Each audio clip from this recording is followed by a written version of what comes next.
Kahit na sa panahon ng modernong teknolohiya at siyensya, may mga bagay pa ring hindi maipaliwanag.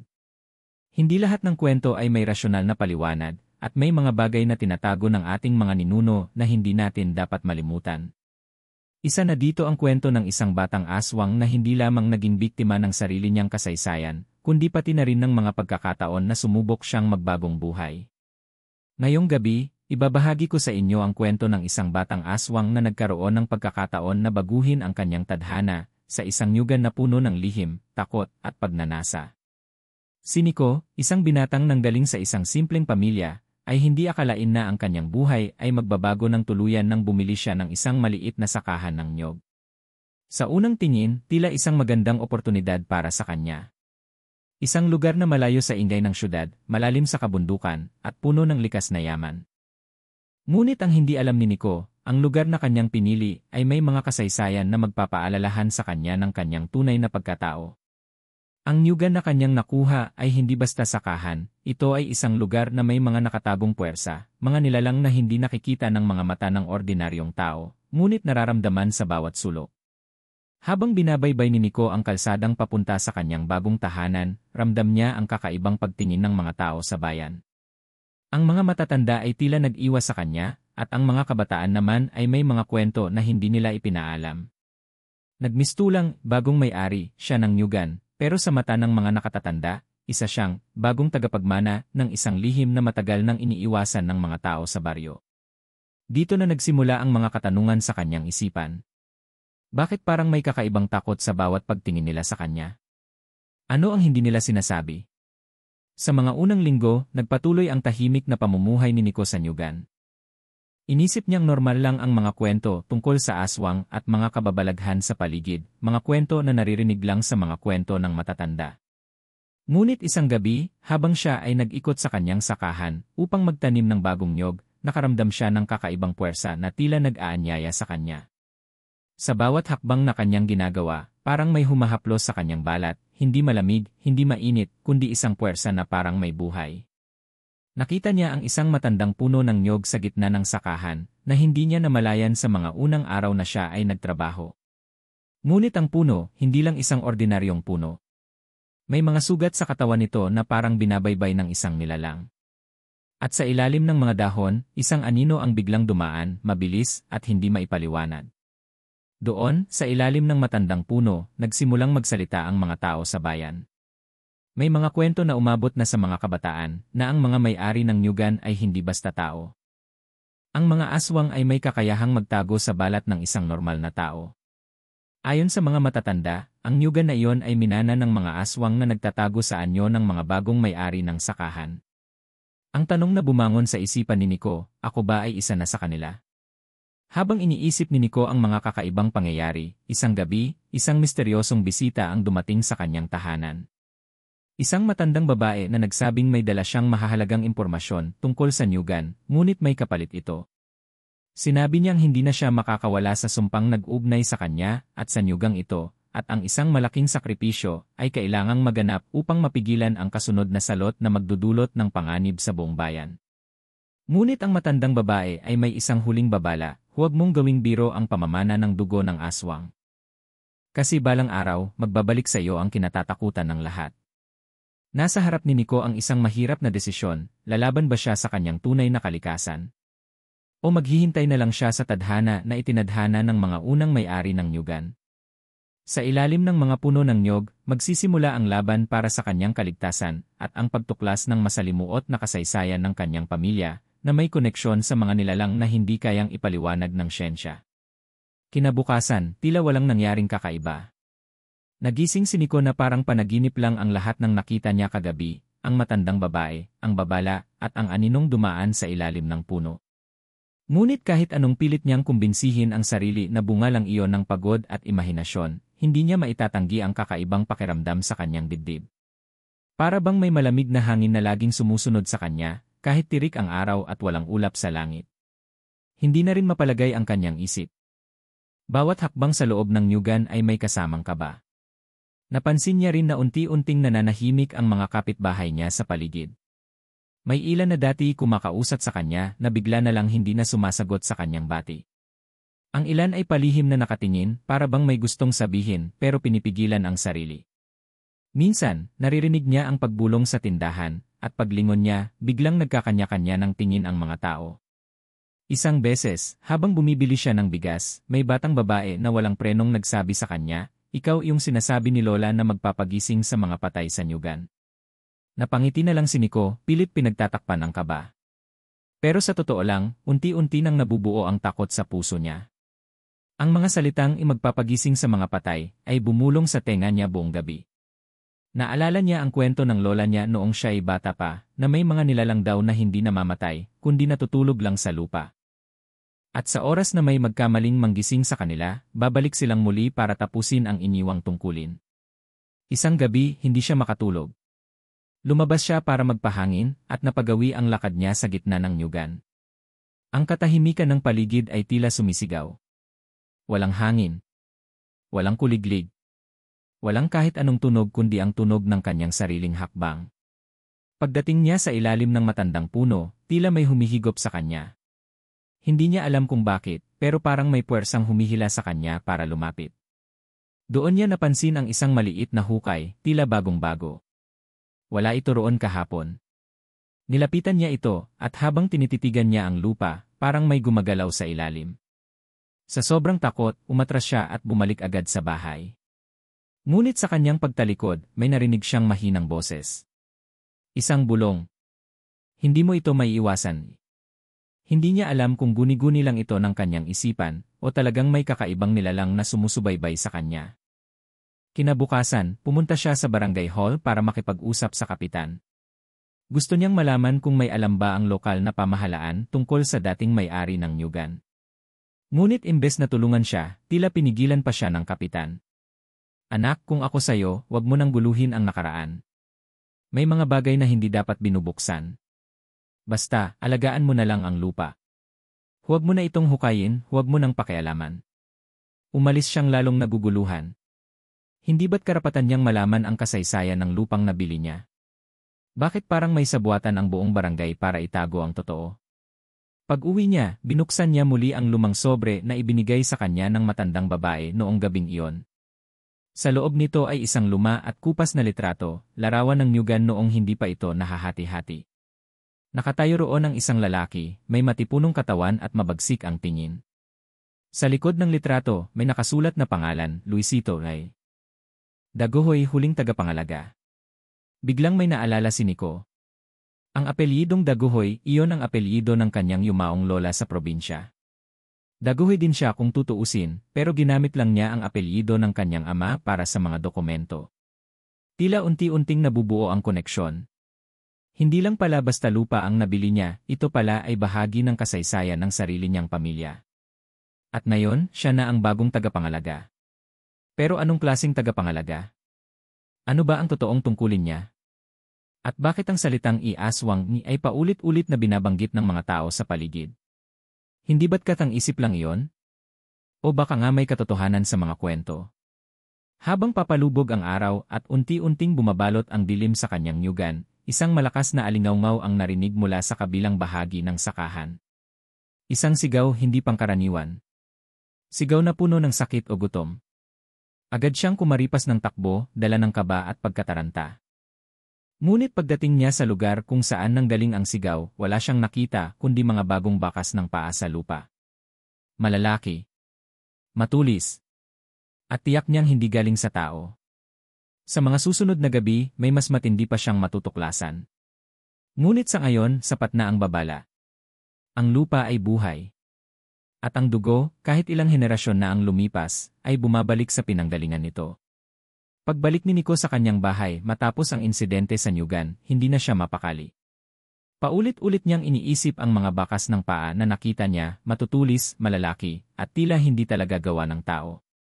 Sa loob ng kanyang isipan, nagsimulang sumulpot ang mga tanong na ayaw man niyang tanggapin, ay unti-unti nang nagbibigay ng kasagutan, may nilalang nga bang naninirahan sa nyugan? At kung meron, anong koneksyon nito sa kanyang pamilya? Kinabukasan, napagpasyahan niyang bumisita sa isang matandang albularyo sa kabilang barangay, si Mang Kaloy. Kilala ito sa lugar bilang tagapayo sa mga hindi maipaliwanag na pangyayari. Nang mabanggit ni Nico ang apelyidong Daguhoy at ang Nyugan, hindi na nagulat si Mang Kaloy. Umiling ito habang nakatingin sa lumang larawan na dala ni Nico. Matagal ng panahon na walang pumupunta sa akin para sa apelyidong yan, anya. Pero kilala ko ang lugar mo. Alam ko ang kwento. Alam ko rin kung sino ka. Doon ikinuwento ni Mang Kaloy ang kasaysayan ng lupa. Noon daw, ang buong Nyugan ay pinamumugaran ng mga nilalang na tinatawag nilang bantay dilim, mga aswang na hindi basta-basta nananakit, kundi tagapangalaga ng balanse sa pagitan ng mundo ng tao at mundo ng mga nilalang sa dilim. Isa sa mga pinakarespeto at kinatatakutan sa kanila ay si Luisito Daguhoy, ang huling tagapagmana ng kapangyarihang magbantay sa pagitan ng dalawang mundo. Ngunit isang gabi may isang paglabag na nangyari. Isang sumpa ang pinalaya. At mula noon, unti-unti nang nagsipag-alisan ang mga nilalang, naiwan ang Nyugan na tahimik pero puno ng lihim. Ikaw ang susunod, bulong ni Mang Kaloy. Pero iba ka. Iba ang dugo mo. May halo ng tao at ng dilim. Napatitig lang si Nico sa kanya, hindi alam kung matatakot ba siya o magtatanong pa ng mas malalim. Sa kanyang puso, alam niyang may koneksyon ang lahat ng ito, pero hindi niya matanggap na baka totoo nga ang kinatatakutan ng marami, na siya ay isa sa kanila, isa sa mga bagong aswang. Pag-uwi niya, isang hindi inaasahang bisita ang naghihintay sa kanya sa tapat ng kanyang bahay. Si Lila, isa sa mga dalagang taga-baryo na dati palaging umiwas sa kanya, ay bigla na lang nagpakita. May dala itong isang lumang kwaderno. Galing to sa tiyuhin ko. Nasa kanya ang mga tala ng mga pangyayari sa Nyugan noon. Isa siya sa mga nakaligtas sa huling gabi ng pagbabago, sabi ni Lila habang nakayuko. Binuksan ni Nico ang kwaderno at doon niya nakita ang mga detalyeng hindi niya kailanman inakalang isusulat ng isang totoong tao. May mga pagsasalaysay tungkol sa mga nilalang na nag-aanyong tao sa umaga, ngunit nagbabago tuwing kabilugan ng buwan. May tala ng mga ritual, pag-aalay ng dugo ng hayop, at mga batas na hindi dapat nilalabag upang mapanatili ang kapayapaan. May nabanggit din tungkol sa batang tagapagmana, isang inapo ng huling bantay dilim na siyang bubuhay o sisira sa balanse ng dalawang mundo. Ikaw yon, bulong ni Lila. Ikaw ang tinutukoy. Napatingin si Nico kay Lila, at doon niya napansin ang kakaibang takot sa mga mata nito, hindi lang takot sa kanya, kundi takot sa kung anong maaaring mangyari. Mula noon, nagsimula nang magbago ang kilos ni Nico. Tuwing gabi, may mga panaginip siyang hindi niya maipaliwanag. Mga imahe ng dugo ang dahon ng nyog, mga matang nakatingin mula sa kadiliman, at boses ng mga taong tila humihingi ng tulong. Sa umaga, paggising niya, may mga gasgas na sa kanyang braso, na hindi niya alam kung saan galing. Sa ilang pagkakataon, napapansin niyang may mga ibon at hayop sa paligid ng Nyugan na biglang namamatay, kahit walang sugat o senyales ng sakit. Habang lumalalim ang gabi, unti-unti na ring lumalalim ang kanyang pakiramdam na hindi siya nag-iisa sa lugar na yon. May mga mata na sumusunod sa kanya. May mga tunog sa bubong ng kanyang bahay. Minsan, naririnig niya ang sariling pangalan, binubulong mula sa kawalan. Nagsimula na rin siyang makaramdam ng kakaibang gutom. Hindi gutom sa pagkain, kundi gutom sa isang bagay na hindi niya maipaliwanag. Tila may kulang sa kanya, isang bagay na nais niyang punan, ngunit hindi niya alam kung paano. Sa kabilang dako ng baryo, may mga bagong insidente na rin na lumalabas. May mga alagang hayop na nawawala. May matandang babae na natagpuang walang malay sa gitna ng Nyugan. Sabi ng mga nakakita, tila parang tinamaan ng matinding takot. Paulit-ulit lang daw itong binubulong ang, bumalik na sila, at sa mga matang saksi, isang aninong mabibilis ang kilos ang sinisisi, isang nilalang na hindi maipinta ang itsura, ngunit may hugis ng tao. Habang patuloy na lumalalim ang gabi sa baryo, at patuloy na binabalot ng lihim ang Nyugan, isang tanong lang ang bumabalot sa isip ni Nico, hanggang kailan siya makakatakas sa sarili niyang anino. Simula nang matanggap ni Nico ang lumang kwaderno mula kay Lila, halos gabi-gabi na siyang nagkukulong sa loob ng kanyang bahay, binabasa ang bawat pahina, sinisikap intindihin ang mga salitang tila isinulat para lang sa kanya. Sa bawat pahina ay isang piraso ng kasaysayan, ng sumpa, ng dugo. At habang patuloy siyang nagbabasa, mas lalong lumalalim ang kanyang pakiramdam na hindi na siya simpleng tagapagmana ng Nyugan, kundi isang bahagi ng isang mas malalim na lihim, isang ugnayan ng tao at ng nilalang na tinatawag ng mga matatanda bilang aswang. Hindi na rin natapos sa panaginip ang kanyang mga bangungot. Minsan, nagigising siya sa gitna ng gabi na may mga marka ng kuko sa kanyang dibdib, tila may humawak sa kanya habang natutulog. Minsan naman, nagigising siyang nasa labas ng kanyang bahay, walang saplot sa paa, duguan ang gilid ng kanyang palad, at may putol na manok sa may bakuran, wala siyang maalala kung paano siya napunta roon. Ang mga gabi ay lalong tumitindi. Ang mga ingay sa bubong ay hindi na basta kaluskos kundi tila may lakad ng isang nilalang na may matatalim na kuko. At sa bawat gabing dumarating, mas lumalakas ang bulong ng kabubatan, ang kadiliman ay tila gumagapang papalapit sa kanya. Maging ang mga tao sa baryo ay hindi na rin mapakali. May mga balitang ang ilang alagang hayop ay hindi lang nawawala, kundi natatagpo ang wala ng laman ang tiyan, tila sinimsim mula sa loob. May isa pang insidente na ikinagimbal ng lahat, isang batang lalaki na natagpo ang tulala sa tabi ng nyugan, duguan ang damit pero walang sugat. Hindi nito maalala kung anong nangyari. Ang tanging nasabi lang niya may mabangis sa loob. Pero may mata rin na parang tao. Parang siya. Simula noon, hindi na makatingin ng diretsyo ang mga tao kay Nico. Ang ilan ay hayagang iniiwasan na siya.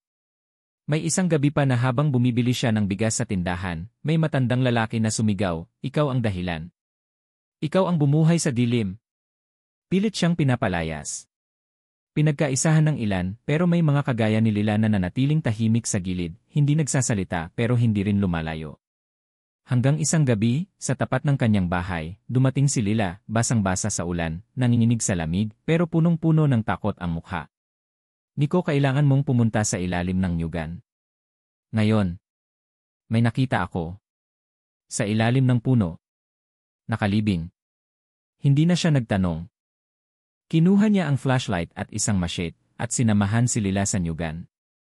Sa gitna ng dilim, habang tumitila ang ulan, tumambad sa kanila ang isang hukay na tila hinukay mula sa loob.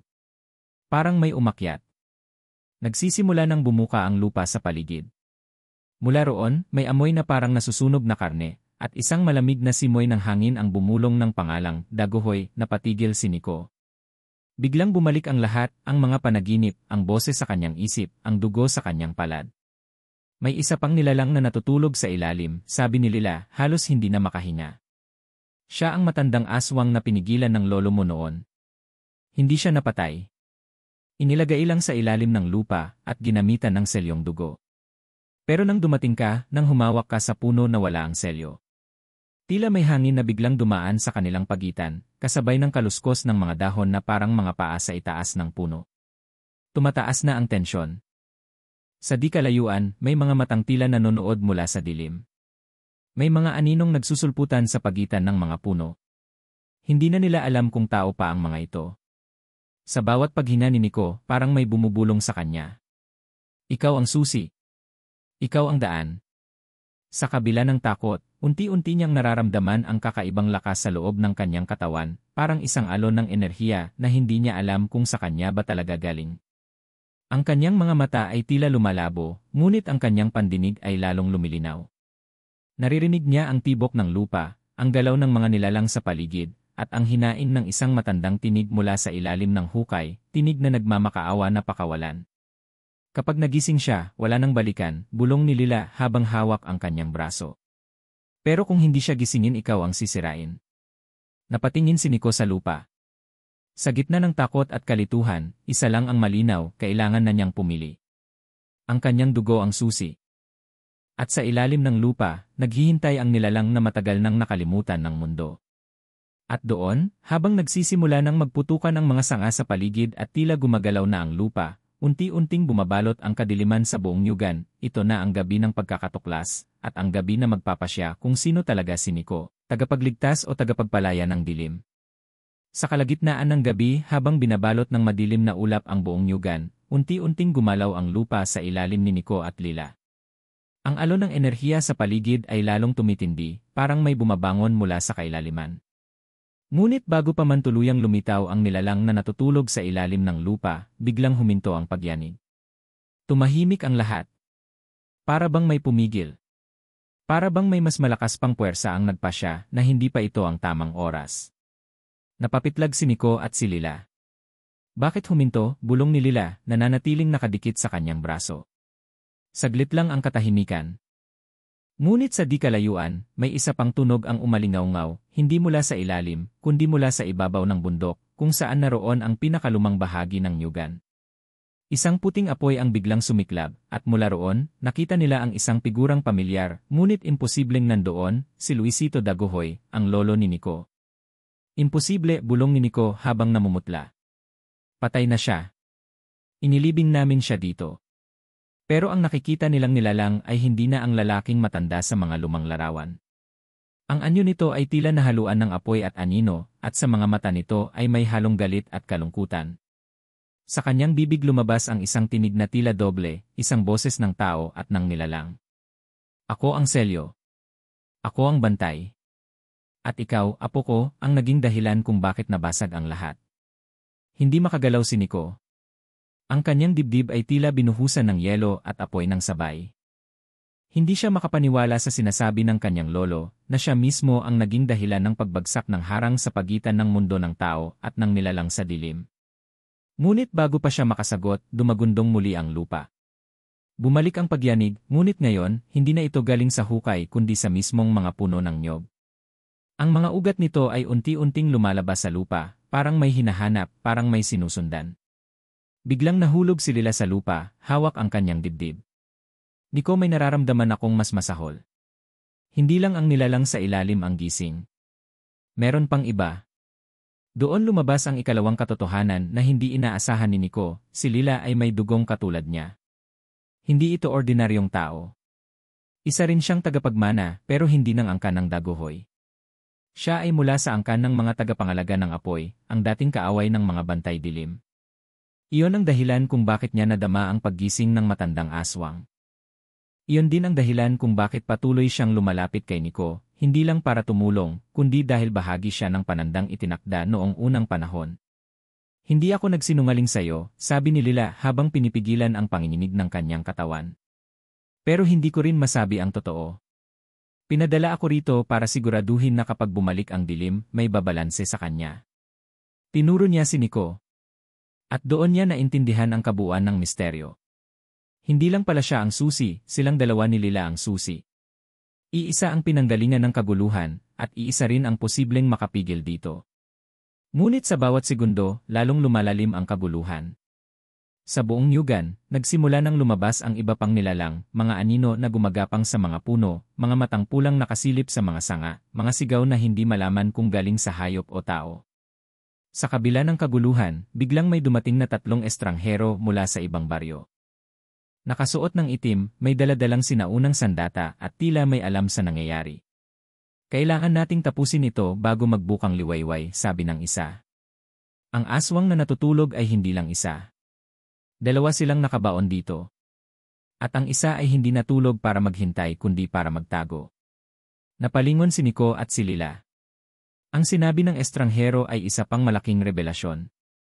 May isa pang aswang na mas matanda, mas tuso, at mas mapanganib at ang aswang na yon ay hindi na sa ilalim ng lupa, kundi nasa paligid na nila. Nagkukubli, naghihintay ng tamang oras. Biglang bumalik sa alaala ni Nico ang lahat ng kakaibang kilos niya sa mga nakaraang linggo, ang mga sugat sa kanyang katawan, ang mga hayop na nawawala, ang hindi maipaliwanag na gutom. Paano kung ako na yung isa, bulong niya sa sarili. Ngunit pinutol ni Lila ang kanyang iniisip. Hindi. Hindi ikaw. Pero malapit siya sa'yo. Maaaring ginamit niya ang koneksyon mo para bumangon. At doon nagsimulang manumbalik ang isang matandang alaala.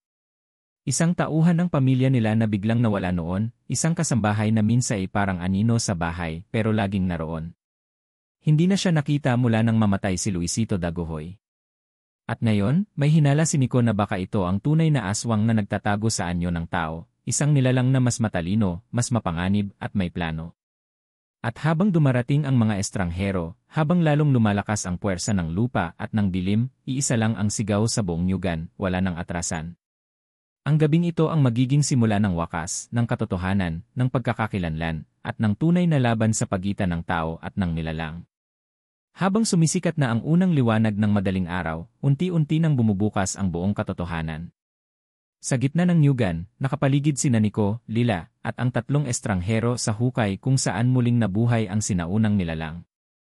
Hindi na ito maipaliwanag ng simpleng salita, ang itsura nito ay hindi na lubusang tao o hayop. Ito ay nilikha ng kadiliman, binuo sa loob ng daang taon ng galit, puot, at pagkakait. Isa itong matandang aswang, sisilag, na itinatago sa mga alamat ng baryo bilang isang nilalang na hindi mamamatay, kundi natutulog lang, at sa pagbabalik niya, kasabay nitong gigising ang mga nilimot na sumpa ng lupa. Nagsimula na ang laban. Ang tatlong estranghero ay naglabas ng mga sinaunang sandata, may mga ukit na lumiliwanag sa bawat pagtama sa katawan ng nilalang. Si Lila ay tumayo sa harap, nag-apoy ang mga palad habang ginagamit ang lakas na minana sa kanyang lahi. Si Nico naman, hawak ang lumang kwaderno ng kanyang lolo at ang masyete, habang sinusubukang balikan ang mga huling tagubilin ng kanyang ninuno. Ang puso ng lupa, ang dugo ng tagapagmana, yan lang ang makakabura ng selyo, bulong ni Nico sa sarili, habang inaapakan ang gilid ng hukay. Doon niya nakita ang huling piraso ng ukit na kailangang mabuo gamit ang sarili niyang dugo. Sa isang iglap, sinugatan niya ang kanyang palad at pinatak ang dugo sa selyong bato sa tabi ng puno. Umangat ang liwanag, nagkaroon ng matinding pagsabog ng enerhiya, at napasigaw ang nilalang sa loob ng hukay. Ngunit hindi pa yon ang wakas. Habang abala ang lahat sa pagharang sa aswang, isang hindi inaasahang bagay ang nangyari. Mula sa kakahuyan, lumitaw ang isang figurang tila tao pero mali ang itsura. Maputla, kulubot ang balat, at may mga matang tila walang kaluluwa. Si Mang Kaloy ang dating kasambahay ng pamilya Dagohoy. Siya ang tunay na itinatagong aswang. Sa lahat ng taon na nagdaan, siya ang tahimik na nagbantay sa nyugan, hindi bilang tagapangalaga kundi bilang isang aninong naghihintay ng pagkakataon. Ako ang nag-ingat sa lihim ng pamilya niyo, sigaw niya habang papalapit kay Nico. Ako ang unang sinumpa ng lupa. Ako ang tunay na tagapagmana. Biglang naliwanagan si Nico. Ang dahilan kung bakit tila siya ang naapektuhan ng sumpa, kung bakit may koneksyon siya sa dilim, hindi lang dahil apo siya ni Luisito Dagohoy, kundi dahil si Mang Kaloy ang ama ng kanyang lolo.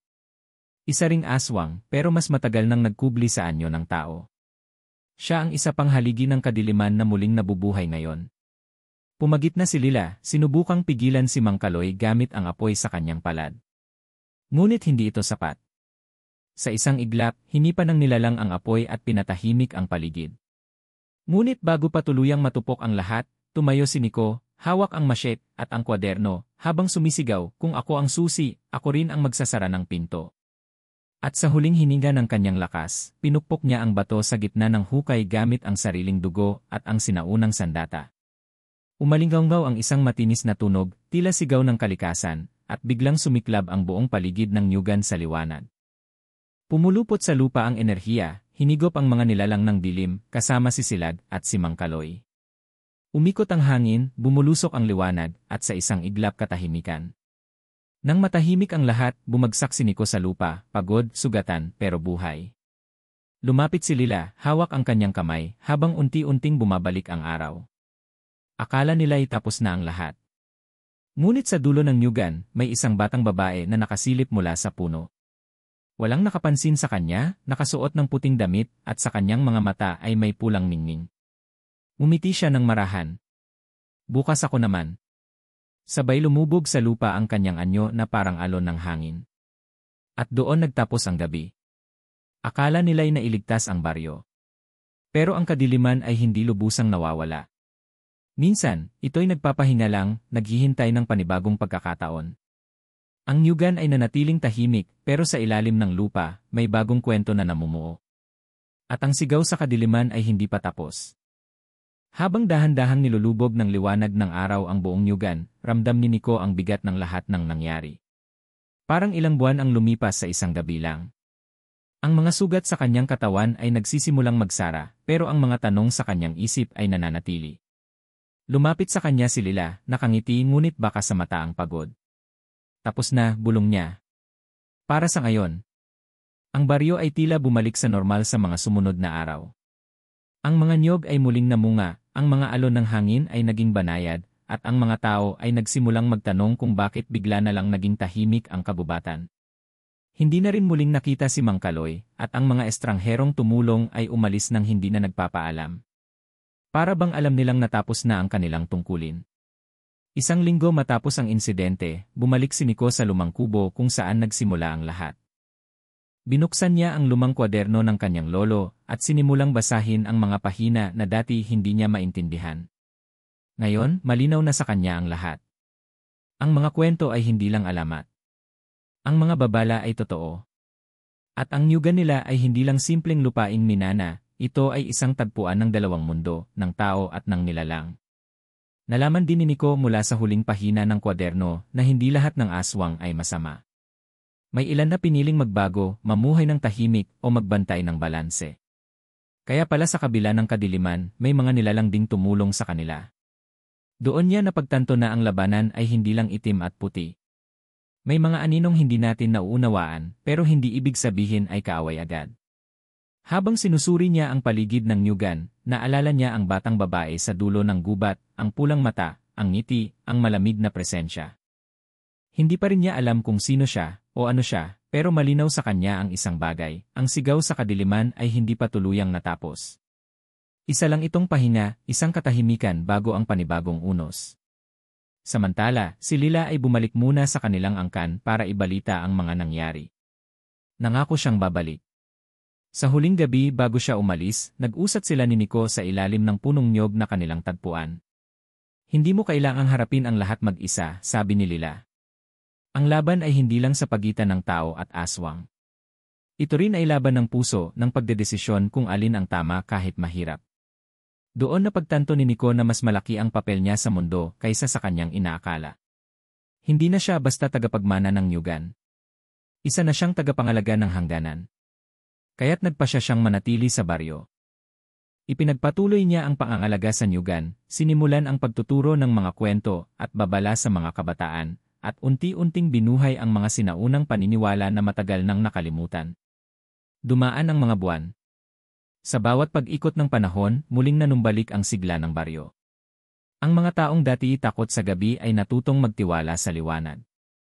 At si Nico, na dati iniwan ng kanyang pamilya at lumaki sa takot at pagkalito, ay natagpuan ang kanyang lugar sa mundo. Ngunit sa bawat gabi ng katahimikan, palagi niyang iniisip ang batang babaeng iyon. Minsan ay maririnig niya ang tunog ng yapak sa dulo ng nyugan, minsan ay mararamdaman niya ang malamig na simoy na tila may nakatingin. Pero hindi na siya natatakot. Hindi na siya nagtatago. Alam niya na darating ulit ang panahon ng pagsubok at sa pagdating nito, handa na siya. Ang kwento ng baguhang aswang na naging bagong may-ari ng nyugan ay kwento ng pagtanggap, ng sakripisyo, at ng katotohanan na minsan ay hindi natin pinipili ang ating kapalaran, pero tayo ang may kakayahang baguhin ang takbo nito. Ang kadiliman ay bahagi ng mundo, pero sa bawat dilim, laging may liwanag na nagbabantay. At kung sakaling muling sumigaw ang gabi, kung muling gumalaw ang lupa, alam na ng nyugan kung sino ang tatawagin. Si Nico. Ang tagapagmana. Ang tagapangalaga.